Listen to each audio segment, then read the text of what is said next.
பார்க்க துன்பம் தீரும் காலம் கனியாகும் தேவியே சிறு கிளி போல் பேசும் பேச்சில்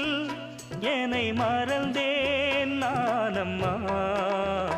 எந்தன் வாழ்க்கையின் அர்த்தம் சொல்ல பூக்களின் வண்ணம் கொண்டு பிறந்த மகளே என் மகளே